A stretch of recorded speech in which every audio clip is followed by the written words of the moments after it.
السلام علیکم. Controversy today کے ساتھ آپ کی خدمت میں حاضر ہیں. جیسا کہ آپ کو معلوم کہ اب تک کی اہم خبریں اور ان خبروں پر ہمارے تبصرہ نگاروں کی رائے. آج کی خبروں میں سب سے اہمی خبر جو ہے پنجاب کے وزیر اعلیٰ جناب عثمان بزدار صاحب کی نیب کے ہاں پیشی ہے. عثمان بزدار صاحب بغیر پروٹوکول کے وہاں پہ تشریف لے کے گئے. کل سڑکیں اس لیے بلاک تھیں کہ مریم نواز شریف اپنے ورکر لے کے آ گئی تھی وہاں پہ, اور آج سڑکیں اس لیے بلاک تھیں کہ عثمان بزدار صاحب جو تھے وہ بغیر پروٹوکول کے گئے ہیں نیب کے دفتر میں پیشی کے لیے. الزام ان پہ یہ ہے کہ انہوں نے ایک ہوٹل کو جو کہ 5 سٹار بھی نہیں ہے اور وہ ان پروٹوکولز پہ ان کنڈیشن پہ پورا نہیں اترتا جس کے تحت کہ وہاں پہ آگے غیر ملکی ٹھہرتے ہوں, لیکن ان تمام کنڈیشنز کو نظر انداز کر کے اس کو شراب بیچنے کا لائسنس جاری کیا, اور ان کے کسی عزیز نے اس کے عوض کچھ کروڑ روپے جو تھے وہ اس پارٹی سے وصول کیے. ایک یہ تھا. دوسرا ان پہ الزام یہ بھی تو ہے نا کہ انہوں نے کچھ جائیدادیں وغیرہ بنائی ہیں, ان کے عزیزوں نے بنائی ہیں یا انہوں نے بنائی ہیں, لوگوں کی زمینوں پہ قبضے کیے جن میں ہمارے بھی ایک دوست شامل ہیں جن کی زمین کے اوپر انہوں نے قبضہ کیا ہے. تو وہ اس کے حوالے سے تھا سوال نامہ. پہلے تو انہوں نے کہا کہ جی میں نیب کی پیشی بھگتنے آیا ہوں, تو پھر جب ان سے سوال پوچھے گئے تو انہوں نے کہا میری تیاری نہیں ہے, میں تو ابھی ٹریننگ لے رہا ہوں, ہے جی. تو پھر انہیں وہ سوال نامہ دے کے وہاں سے رخصت کر دیا گیا. پروٹوکول کوئی نہیں تھا, لیکن ملتان روڈ بند رہی جی 2 گھنٹے. اس کے اوپر بات کریں گے. ریکارڈ بجٹ خسارہ ہوا ہے جی پاکستان کو گزشتہ مالی سال میں. جی ڈی پی کا 8.1% جو ہے وہ خسارہ ہوا ہے. یہ شبلی فراز صاحب نے ہمیں بتایا ہے, کابینہ میں یہ بات بتائی گی, انہوں نے بریفنگ میں بتایا. تو ان کے جو کیپٹن ہیں, ان کے جو پیر مرشد ہیں, انہوں نے تو ہمیں کہا تھا نا کہ ڈالر تو 250 روپے پہ جا رہا تھا, وہ تو ہم نے 160 پہ روکا ہے. تو شبلی صاحب نے فرمایا کہ خسارہ جو تھا بجٹ خسارہ وہ تو 9.1 پہ جا رہا تھا, وہ ہماری کوششوں سے 8.1 پہ رہا ہے. 8.1 بجٹ خسارہ پاکستان کی 73 سالہ تاریخ کا سب سے بڑا خسارہ ہے. اس کا آپ اندازہ اس سے کر لیں کہ پاکستان نے جو خرچ کیا گزشتہ سال کے اندر وہ 7400 ارب روپے تھا. وفاقی حکومت نے 7400 ارب روپے خرچ کیا, اور جو ایف بی آر نے اکٹھا کیا وہ 3990 ارب روپیہ تھا. لیکن اس 3990 ارب روپے میں 580 ارب روپے کے وہ ریفنڈز بھی شامل ہیں جو اس حکومت نے اب تک روک رکھے تھے اور انہیں روکا گیا, اور وہ روک کے یہ فگر دکھایا گیا. اگر وہ 500 اور 90 ارب نکال دیے جائیں تو بات گزشتہ سال والے 3410 ارب پہ آ کے رکتی ہے. گزشتہ سال بھی حکومت نے 3410 ارب روپے ہی ٹیکس اکٹھا کیا تھا. تو اس کا مطلب ہے ایک بات تو اسٹیبلش ہو گئی دوسرے سال کے اندر بھی, دوسرے مالی سال میں, کہ موجودہ حکومت کے تحت کام کرنے والی موجودہ اداروں کی کیپیسٹی جو ہے ٹیکس کولیکٹ کرنے کی وہ 3300-3400 ارب روپے سے زیادہ نہیں ہے. گزشتہ سال انہوں نے 3300 کچھ ارب, 3340 یا 3360 ارب اکٹھا کیا تھا, اس سال 3410 ارب اکٹھا کیا ہے. ہم کہہ سکتے ہیں کہ اس دفعہ کرونا تھا اور کرونا کے امپیکٹ کے باعث بہت ساری کلیکشن ڈسٹرب ہوئی ہیں, تو اس لیے جناب 3410 ارب پہ ہم رہ گئے ہیں. لیکن یہ بہرحال جو بجٹ خسارہ ہے وہ پاکستان کی تاریخ کا سب سے ہائیسٹ ریکارڈ ہے جو حکومت نے توڑا ہے یا حاصل کیا ہے. اس کے اوپر بات کریں گے. اور تیسرا ہمارا موضوع جی, آج آئی ایس پی آر نے ایک خبر جاری کی ہے. اس کے مطابق جو ہے اگر اپنا جو باہر ہیکرز جو تھے جن میں سے زیادہ تر جو ہیں بلکہ تمام کے تمام انڈینز تھے, انہوں نے پاکستان کے جو مختلف لوگ ہیں, مختلف حکام ہیں, خاص طور پہ ان میں دفاعی حکام جو ہیں, ان کے لیپ ٹاپ اور ان کا جو موبائلز ہیں ان کا ڈیٹا ہیک کرنے کی کوشش کی ہے جسے ناکام بنا دیا گیا ہے. اگر آپ کو یاد ہو تو کچھ عرصہ قبل جناب قمر جاوید باجوہ صاحب نے, جنرل قمر جاوید باجوہ صاحب نے تمام جوانوں کے لیے حکم نامہ جاری کیا تھا, تمام آفیسرز کے لیے, کہ وہ سمارٹ فون جو ہیں وہ استعمال کرنا ترک فرمائیں, اور خاص کنڈیشنز لگائی گئی تھیں اس کے اوپر کہ صرف اس صورت میں ہی وہ استعمال کر سکتے ہیں, ادروائز وہ استعمال نہ کریں, اور اپنی آئی ڈیز جو ہیں اگر پرسنل آئی ڈیز انہوں نے لگا رکھی ہیں تو اس کو بھی ریموو کریں. شاید وہ اس طرح کی کسی جو موو ہے اس کی اطلاع ہو ان کے پاس. اس کے اوپر بات کریں گے اور آج کے مہمانوں کا آپ سے تعارف کرواتے چلیں. آج ہمارے ساتھ لاہور اسٹوڈیو میں موجود ہیں عبداللہ ملک صاحب. عبداللہ ملک صاحب ہیومن رائٹ ایکٹیوسٹ ہیں, سپریم کورٹ کے لائر بھی ہیں اور ہمارے پروگرام کی رونق بھی ہیں. زیر لب مسکراتے ہیں تو ہمارے پروگرام میں رونق لگ جاتی ہے. بڑی شکریہ عبداللہ ملک صاحب. ان کے ساتھ ہمدم درینا جناب ارسلان رفیق بھٹی صاحب, ہمارے بغیر پروٹوکول کے ٹھیک ہو, ہمارے لاہور بیورو چیف بغیر پروٹوکول کے جناب آج تشریف لائے ہیں. اور پروٹوکول کے ساتھ ہمیں جوائن کریں گے فون کے اوپر جناب ممتاز بھٹی صاحب اسلام آباد سے, اور جناب بریگیڈیئر عمران ملک صاحب آج ہمارے ساتھ سکائپ کے اوپر موجود ہیں. عثمان بزدار کی پیشی کے حوالے سے, چونکہ بھٹی صاحب آج سارا دن ارسلان بھٹی صاحب اس کو کور کراتے رہے ہیں, تو پہلے ان سے ہم رہنمائی لے لیں کہ بھٹی صاحب یار اور آپ کو کیا چاہیے, انڈر ٹریننگ ہو بندہ, انڈر ٹریننگ وزیر اعلیٰ ہو اور وہ بغیر پروٹوکول کے جائے, اور جو ہیں آپ ان کی مقبولیت کا اندازہ کریں کہ انہیں گیٹ بھی نہیں کھولنے دیا اپنی گاڑی کا, کسی نے دروازہ بھی نہیں کھولنے دیا, وہ بھی پلین کلوتھ کے اندر کچھ لوگ تھے, انہوں نے آگے بڑھ کے جو ہے وہ محبت میں کھولا. تو اتنی مقبولیت کے یار کچھ نمبر تو دیں نا, ٹریننگ کے دوران ہی بندہ اتنا مقبول ہو گیا. کہ کون نہ مر جائے اس سادگی پہ اے خدا, سب سے پہلے تو وہ شعر آپ ذہن میں رکھ لیں.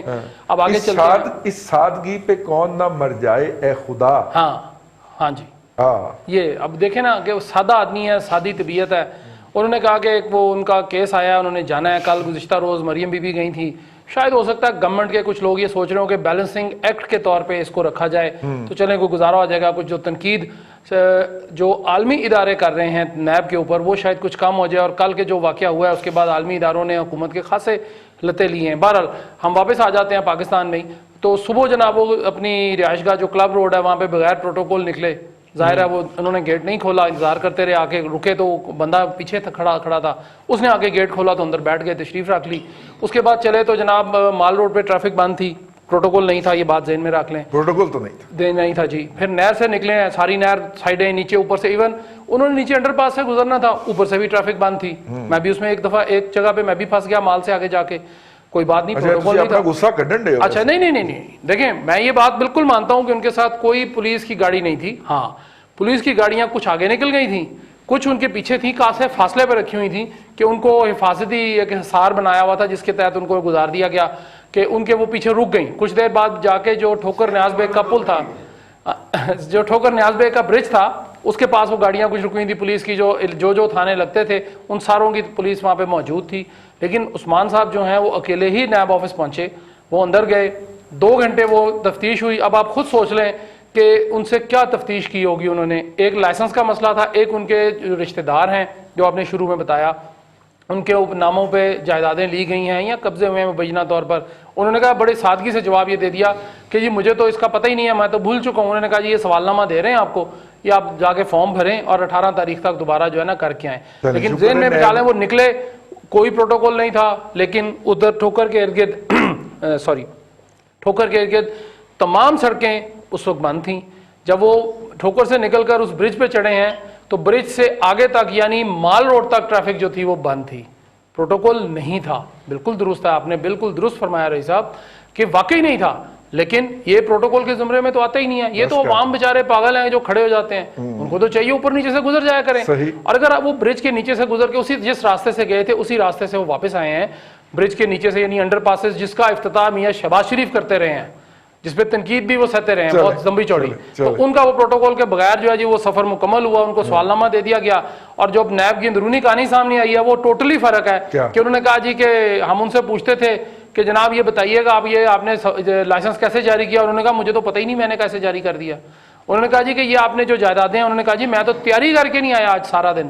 انہوں نے کہا جی پھر آپ کرنے کیا آئے ہیں, تو انہوں نے پھر کچھ نام ظاہر ہے پھر وہ جو پنجابی کی مثالیں ہیں کچھ وہ میں لے نہیں سکتا, وہ تھوڑا سا مسئلہ ہو جاتا ہے, غیر پارلیمانی الفاظ ہیں.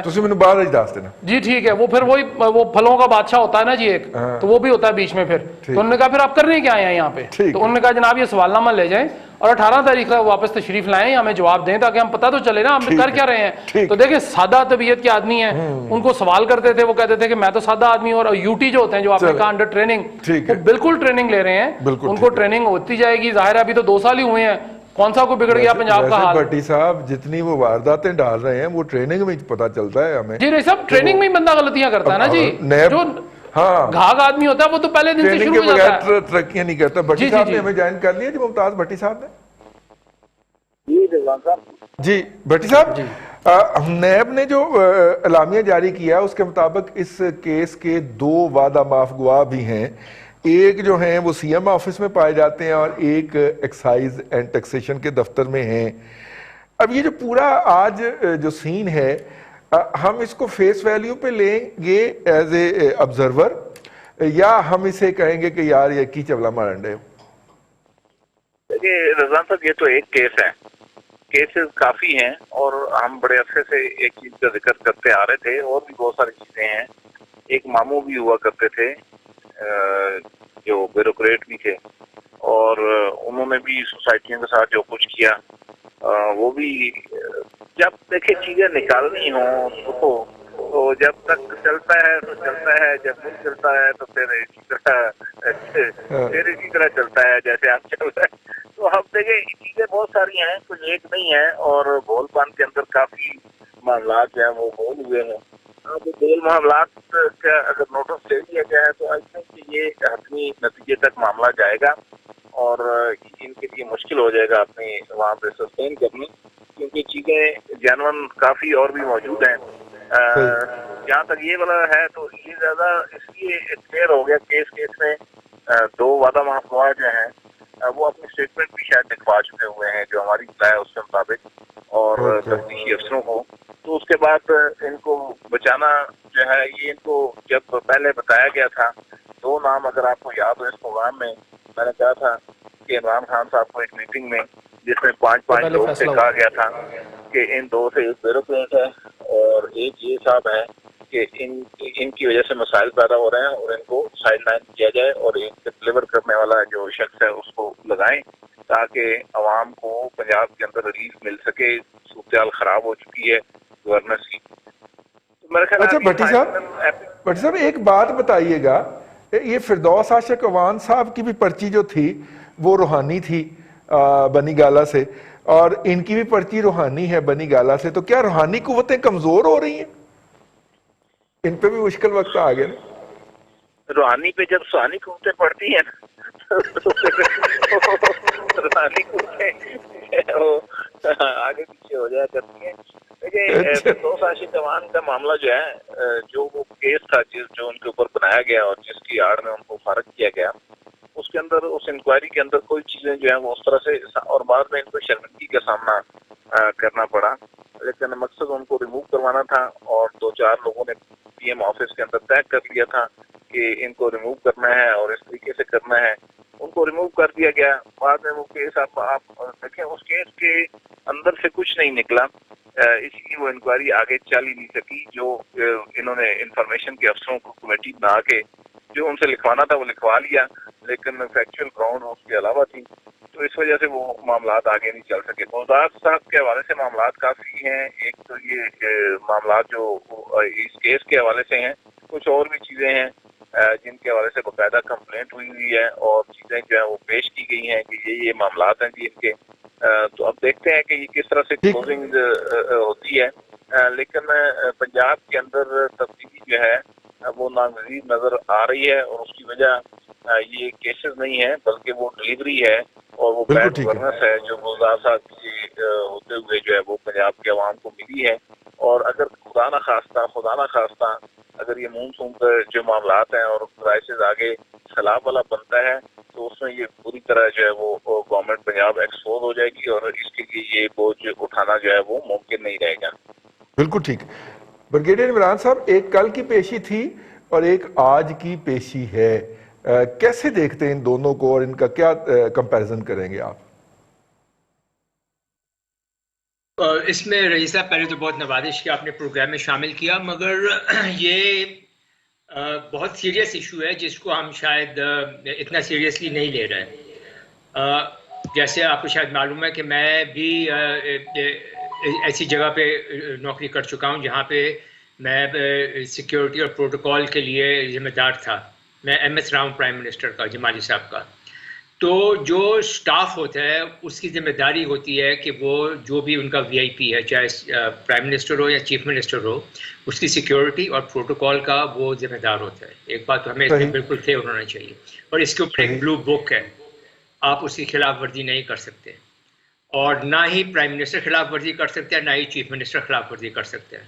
تو یہ جو بغیر پروٹوکول کے جا رہے ہیں، اور پولیس والوں کی تو میں حالت سمجھ سکتا ہوں کہ کیا حالت ہوئی ہوگی کہ وہ آگے پیچھے پھر رہے ہوں گے. کیونکہ اگر کوئی ایک اٹیمپٹ ہو جاتا ہے وی آئی پی پہ، چاہے چیف منسٹر ہو یا گورنر ہو یا پرائم منسٹر ہو، تو سب سے پہلے وہ جو سیکیورٹی انچارج ہیں اس کی شامت آئے گی، تو وہ مارا جائے گا. تو یہ میرے خیال میں اگر بغیر پروٹوکول کے گئے ہیں تو یا تو پولیٹیکل پوائنٹ سکورنگ تھی، اور اس کی کوئی مجھے وجہ سمجھ نہیں آتی.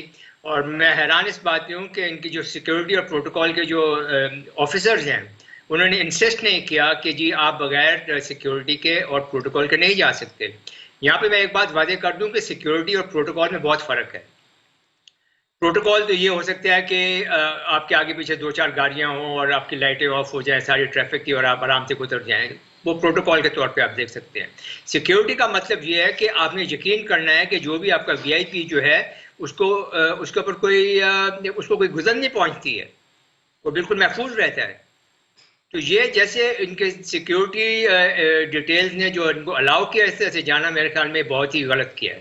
اور یہ بہت غلط ایک انہوں نے کیا کہتے ہیں ایگزامپل کریٹ کیا ہے، اور میں امید کرتا ہوں کہ آئندہ یہ ایسا نہیں ہوگا. بہرحال یہ دو جو آپ نے پوچھا کہ دو جو طریقے سے آنے کے، دونوں ہی میرے خیال میں بالکل غلط تھے، اور اس کے آگے میں کیا کہوں، دونوں ایبسلوٹلی غلط تھے. ہمیں ایک مہذب قوم کی طرح آنا چاہیے، رہنا چاہیے، اور تمام معاملات جو ہیں ایک مہذب طریقے سے کرنے چاہیے. میں یہاں پہ 1-2 باتیں اور کرنا چاہتا ہوں اگر آپ اجازت دیں. پلیز. ایک تو ان کے اوپر الزام لگ رہا ہے وہ لکر کے لائسنس کا، تو اس میں یہ بھی کوئی بات کلیئر ہونی چاہیے کہ اگر لکر کا لائسنس انہوں نے، یا کیا وہ ایک ایڈمنسٹریٹو غلطی تھی، یا انہوں نے اس سے کچھ فائدہ اٹھایا ہے، یا کسی اور نے ان کے نام پہ فائدہ اٹھایا. یہ معلوم کرنا بہت ضروری ہے، کیونکہ اگر انہوں نے کوئی اس سے فائدہ نہیں اٹھایا تو پھر ہو سکتا ہے کہ کوئی پروسیجر کی غلطی ہو. اور بہرحال یہ چیف منسٹر ہیں، یہ ذمہ دار ہیں اس بات کے.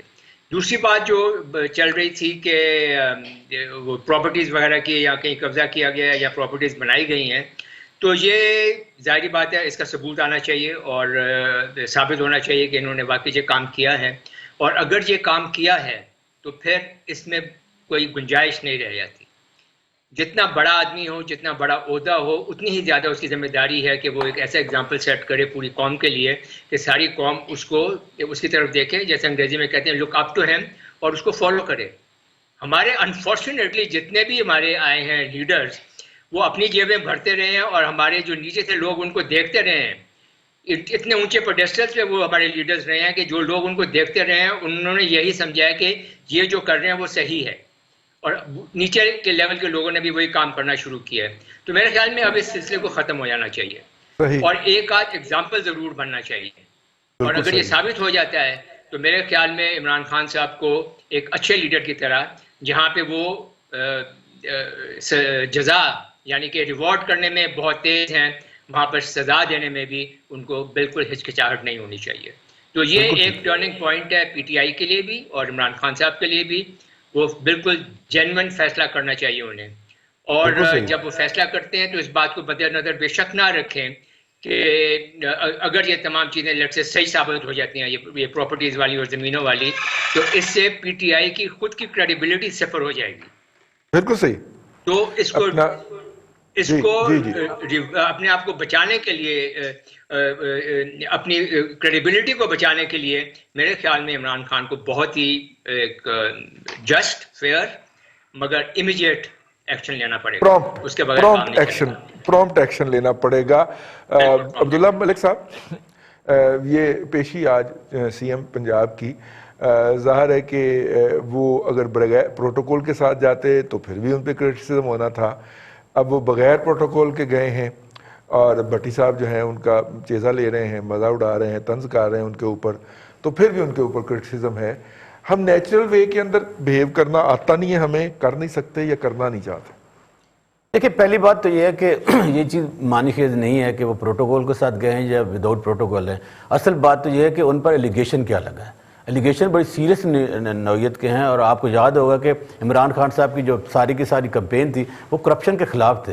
اور اب ان کے جو کیپٹن ہیں جنہیں وہ وسیم اکرم پلس کہتے ہیں, ان کا ایکشن ریپلے میں دیکھا گیا تو انہوں نے کوئی وائٹ بالیں بھی کرائی ہیں اور نو بالیں بھی کرائی ہیں. نہیں, پیر جو ہے لائن سے آگے آگے چلے گئے ہیں. اور ان کا نہیں ہے, اور سرکاری افسروں کا ہے.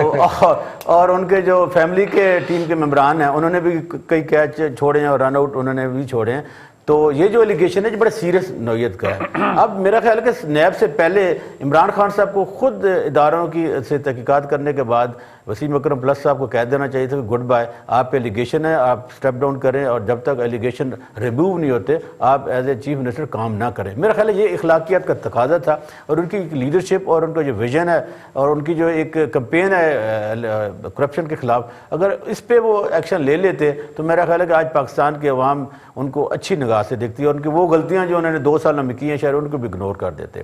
ابھی بھٹی صاحب نے جو الزامات لگائے ہیں کہ وہ راستے بند کر دیے, ارے بھائی وہ تو محبوب رہنما کو دیکھنے کے لیے لوگ جمع ہوئے تھے کہ کیسے ایک ان کا کھلاڑی پنجاب میں جنہوں نے 2 سالوں میں بہترین کارکردگی دکھائی ہے وہ کس انداز میں نیب کے دفتر میں جا رہا ہے. تو بھٹی صاحب نے تھوڑا سا میرا خیال ہے کہ خود یہ پھنس گئے تھے ٹریفک میں, تو اپنا غصہ نکالے. دوسری بات یہ کہ دیکھیے جو کل ہم نے دیکھا یہ شرم کی بات ہے بطور معاشرہ. دیکھیں جو انٹیلیجنس ایجنسیز ہوتی ہیں, جو اسپیشل برانچ کے لوگ ہوتے ہیں, ان کا کام بھی یہی ہوتا ہے کہ اگر کوئی لیڈر آ رہا ہے کسی بھی حوالے سے آ رہا ہے تو وہ دیکھیں کہ کیا کوئی سازش تو نہیں ہے. اگر جو بعد میں چیزیں کہی گئی ہیں کہ جی لوگ پتھر لائے تھے, اگر یہ چیز آپ پہلے ان چیزوں کا نوٹس لے لیتے اور پہلے اگر حکومت کو بتا دیا جاتا یا نیب اتھارٹیز کو بتا دیا جاتا کہ آج جہاں ہلا گلا ہونا ہے, اور یہ چیزیں پہلے طے شدہ ہوتی ہیں, وہ بتایا جاتا ہے, ہمیشہ بتایا جاتا ہے. پتھر لے کے جانا ہے تو سرکاری فائل ہے. آج ایک فوٹیج آپ نے دیکھی ہوگی, وہ نیب آفس کے شیشے ٹوٹے ہوئے ہیں, وہ کل ہوں گے, کل ٹوٹے لیکن 24 گھنٹے کے بعد شاید آج توڑے ہیں. سوال ہے بھائی جان, وہ اگر پتھر لے کے بھی جانے تھے تو سرکاری فائلیں تو باہر رکھ دیتے نا یار, وہ بھی ساتھ میں رکھی. جو ہم کل کا جو واقعہ ہے کسی بھی حوالے سے ہم اسے ایک مہذب قوم کے طور پر اپریشیٹ نہیں کر سکتے, وہ کسی کی طرف سے بھی ہو, خواہ وہ نون لیگ کے لوگوں کی طرف سے ہو یا ایجنسیز کی طرف سے ہو, لیکن بطور معاشرہ ہم نے یہ دیکھا ہے کہ اب اس قوم میں کوئی نظم و ضبط نہیں ہے, انتشار ہے, کوئی لیڈرشپ نہیں ہے, کوئی گورننس نہیں ہے. دیکھیں یہاں پر گورننس کے بھی مسائل تھے. دیکھیں ایک ادارے کو, ایک املاک کو نقصان پہنچانا, یہ حکومت وقت کا کام ہوتا ہے کہ وہ سرکاری ہوں یا پرائیویٹ ہوں ان کو روکا جائے. دیکھیں ہمیشہ انتظامیہ کرتی کیا ہے, ماضی میں جو ہم نے دیکھا ہے انتظامیہ ہمیشہ جو پولیٹیکل لیڈرشپ ہوتی ہے اس سے مذاکرات کرتی ہے, ان سے یقین دہانیاں لیتی, ریٹن میں بھی لیتی رہی ہے, زبانی طور پہ بھی لیتی رہی ہے کہ کل آپ نے آنا ہے تو آپ کے لیے باؤنڈری لائن یہ ہوں گے, آپ ان ایس او پیز کو فالو کریں گے. ہمیں کل کے جو واقعہ رونما اس میں اس قسم کی کوئی چیز نظر نہیں آئی, نہ ہمیں کوئی انتظامیہ کی طرف سے کہا گیا کہ جی ہمیں یقین دہانی کروائی گئی تھی کہ ہم اس سے آگے نہیں جائیں گے. تو میں یہ سمجھتا ہوں کہ گورنمنٹ کی طرف سے بھی ایک فلور تھا. لیکن اہم بات یہ ہے کہ یہ جو ایلیگیشن لگا ہے بزدار صاحب پر, یہ کئی مہینوں سے اور کئی ہفتوں سے یہ بات چل رہی ہے, بلکہ بڑے وثوق کے ساتھ چل رہی ہے کہ ان کے جو خاندان کے لوگ ہیں, ان کے جو بھائی ہیں, ان کے جو بھتیجے ہیں, ان کے جو اور لوگ جو گورنمنٹ سرونٹ بھی ہیں, اور جتنے بھی بزدار ہیں وہ لوٹ مار میں ملوث ہیں. اور یہاں تک کہ ہمارے بہت سارے ہمیشہ سورسز بھی ہوتے ہیں, دوست بھی ہوتے ہیں جو وہاں پہ کمشنر ہیں یا ڈپٹی کمشنر ہیں ان کے علاقوں میں, انہوں نے بھی دبے الفاظ میں اس چیز کا باربلا اظہار کیا ہے کہ بزدار فیملی کے لوگ کرپشن میں انوالو ہیں. اور ہاں ایک چیز ہے کہ ان کے جو کرپشن کے معیار ہے وہ تھوڑا کم ہے, وہ 50,000 بھی لے لیتے ہیں, 25,000 بھی لے لیتے ہیں, 10,000 بھی لے لیتے ہیں, لیکن لے ضرور رہے ہیں, لیکن انہوں نے ریٹ سستا رکھا ہوا ہے, یعنی جو کوئی حسب توفیق دے دے. تو یہ لوٹ مار کا بازار سب گرم ہے. اور میرا خیال ہے کہ جو عمران خان صاحب کی جو اس کے خلاف ایک بڑی, اور وہ جو کہتے ہیں جس ایجنڈے پہ لے کے چل رہے ہیں کہ نہیں باقی کچھ نہیں چھوڑنا, این آر او نہیں چھوڑنا, اور ہمیں این آر او نہیں دینا کرپشن کے خلاف, تو میرا خیال ہے کہ اب ان کو یہ چیز بھول جانی چاہیے. لیکن قسمتی کی بات یہ ہے کہ وہ پنجابی میں کہتے ہیں کہ وہ بھی کھانا اور گنڈے بھی کھانا, تو یہ چیزیں میرا خیال ہے صرف ایک آخری جملہ یہ ہے جی کہ وہ کہہ رہے تھے کہ جی سیاسی حکومتیں جو ہوتی ہیں وہ سیاسی طریقے سے معاملات حل کرتی ہیں. تو بالکل انہوں نے اسی سوال میں میرا یہ تھا کہ اگر سیاسی حکومت ہوتی تو وہ ڈیفینیٹلی سیاسی لوگوں سے ملاقات بھی کرتی ہے اور مسئلہ بھی ڈھونڈتی. بریک کی طرف جا رہے ہیں جی, بریک سے جب واپس آئیں گے تو ہم بات کریں گے خسارے کے بارے میں بھی, اور وہ جو انڈیا کا جو ہے اٹیمپٹ ناکام ہوئی ہے اس کے بارے میں بھی. پروگرام میں فی الحال وقفہ.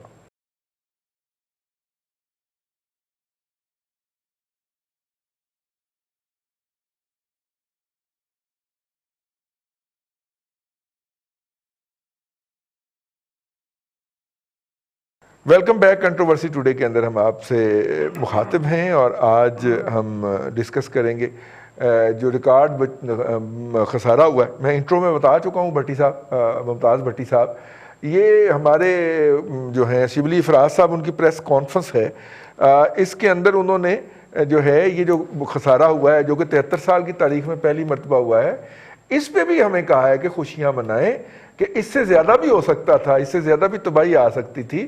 وہ تو ہم نے 9.1 کی بجائے 8.1 کیا ہے بجٹ خسارہ. برگیڈ صاحب چیزیں سامنے نظر آ رہی ہیں, فگر جو ہیں وہ جھوٹ نہیں بولتے, تو ہم بجائے اس کے کہ کہیں کہ آئیں سارے لوگ ہمارے ساتھ ملیں, اپوزیشن بھی, قوم بھی, اور ہم اس کو بہتری کی طرف لے کے چلتے ہیں, بجائے اس کے کہ ہم یہ کہیں کہ جی اس سے پہلے بھی اس سے زیادہ ڈیمیج ہو سکتا تھا اور ہم نے کم کروایا ہے. سر یہ تو زخموں پہ نمک پاشی والی بات ہوئی نا سر. بہرحال میں رئیس صاحب آپ کی بات پوائنٹ آف ویو بالکل صحیح ہے. ہمیں گراؤنڈ ریئلٹیز کو دیکھ کر صحیح بات کرنی چاہیے. ہم یہ سب مانتے ہیں کہ کرونا وائرس جو ہے یہ ایک بہت ہی موذی قسم کی ایک وبا آئی ہے جس نے ساری دنیا کی اکانومی جو ہے, گلوبل اکانومی جو ہے, اس میں ایک بہت بڑا ڈاؤن ٹرن آیا ہے. اور اس ڈاؤن ٹرن کی وجہ سے تمام ممالک, کوئی ایسا ملک نہیں ہے جو کہ بچ گیا ہو. امریکہ جس کی سب سے اسٹرانگ اکانومی سمجھی جاتی ہے, چائنا کی اکانومی جو ہے, ہندوستان کی اور یورپ کے تمام ممالک جو ہیں, یہ سب اور جو عرب ممالک ہیں, سعودی عرب کو آپ لے لیں, اور جو یو اے ای ہے, اور اس قسم کے جو آئل ایکسپورٹنگ کنٹریز جو ہیں, ان کی اکانومیز بھی مطلب کافی حد تک نیچے گئی ہیں. اب مسئلہ یہ ہو گیا ہے کہ ابھی آپ اس کو کنٹرول کیسے کر سکتے ہیں. ابھی پاکستان جیسے ہے فار ایگزامپل, پہلے ہمارے ایکسپورٹس بہت کم ہیں, تو ایکسپورٹس کم تھے, تو جو وہاں پہ جہاں پہ ہمارے ایکسپورٹس کے آرڈر جانے تھے وہاں پہ ان کی کھپت ہی نہیں تھی, وہ اکانومیز بھی ڈاؤن ہوئی تھی, تو یہ ایکسپورٹ بھی نہیں کر سکتے تھے. پھر کرونا وائرس کی وجہ سے جو لمیٹیشن تھی کہ آپ فیکٹریاں بند کریں, یا جتنے بھی وہاں پہ لوگ کام کرنے والے آ رہے ہیں وہ آدھے آئیں یا ایس او پیز کے تحت آئیں, تو بہت زیادہ ریسٹرکشنز تھیں. تو میرے خیال میں یہ ایک بہت ہی ایکسٹرا آرڈنری قسم کی سچویشن تھی, اور اس کے ساتھ ڈیل کرنے کے لیے گورنمنٹ کو بھی ایکسٹرا آرڈنری سٹیپس لینے چاہیے تھے, اور ان کو یہ دیکھنا چاہیے تھا کہ اگر یہ اتنی خراب صورتحال ہے تو اس سے کس طرح سے بچ کر نکلا جا سکتا ہے کہ ہمارا جو نقصان ہے وہ کم سے کم ہو, بلکہ نقصان کی بجائے ہمیں فائدہ ہو چاہے کم ہی ہو. تو میرے خیال میں جب آپ ابھی شبلی فراز صاحب کی بات کرتے ہیں تو وہ شاید یہی ایک بات ان کے ذہن میں ہے کہ اتنے خراب حالات تھے کہ اس سے بھی خراب زیادہ ہمارا نقصان ہو سکتا تھا. مگر میں یہ سمجھتا ہوں کہ ان کو یہ بات کرنی چاہیے تھی کہ اتنے خراب حالات کے باوجود ہم نے یہ 1 2 4 5 اسٹیپس لیے, جس کی وجہ سے نہ صرف یہ کہ ہم نے نقصان کو کم کر دیا, بلکہ ہم پازیٹیوٹی کی طرف گئے, اور ہمیں بہت زیادہ ہم نے نقصان کو کم کس طرح سے کیا, ہم نے نقصان کو کم کیا, پروفٹ کی طرف کس طرح سے کیا. ٹھیک ہو گیا. ممتاز بھٹی صاحب, ایک رپورٹ چھپی ہے آج بزنس ریکارڈر کے اندر یا دی نیوز کے اندر, میں پڑھی تھی تو اس لیے میرے ذہن میں رہ گئی. انہوں نے کہا کہ 25 ارب روپے کی 25 ارب ڈالر کی پاکستان کی آلموسٹ ایکسپورٹ ہے, اور 12 ارب ڈالر کی ایکسپورٹس نہیں ہو پا رہی.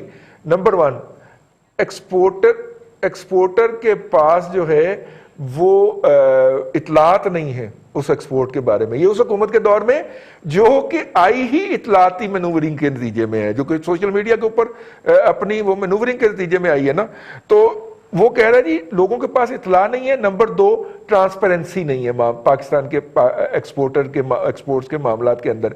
اب یہ دونوں چیزیں پی ٹی آئی کی ضد ہیں, تو ایسی صورت میں 12 ارب ڈالر کی, جرمن کوئی جی ریسرچ انہوں نے جاری کی ہے کہ یعنی 12 ارب ڈالر یعنی 50% تو امیجیٹلی لمحہ موجود میں جمپ لے سکتی ہے. حکومت کیا سوچ رہی ہے؟ عبداللہ ملک صاحب, پہلی بات تو نہیں صاحب, مجھے سخت آپ لوکل خبریں پڑھتے ہیں, آپ انٹرنیشنل نیوز دیکھا کریں. یہ میں نے موڈیز کی رپورٹ ہے, دیکھیں گورنمنٹ کہتی ہے ہمارے فیور میں. موڈیز کی کہ موڈی کی بڑی انہوں نے مستحکم قرار دیا. آئی ایم ایف نے حکومت کی پالیسی کو مستحکم قرار دیا, ورلڈ بینک نے مستحکم قرار دے دیا. آپ پتہ نہیں وہ کہتے ہیں تسی پہلے بھی ماٹھے سو تو آئندہ بھی ماٹھے ہی رہو گے. یہ دیکھیں آپ بڑی, مجھے بڑا سخت اس پہ احتجاج ہے. دیکھیں آپ لوکل نیوز پڑھتے ہیں, لوکل نیوز تو ویسے ہی ہمارے خلاف ہے.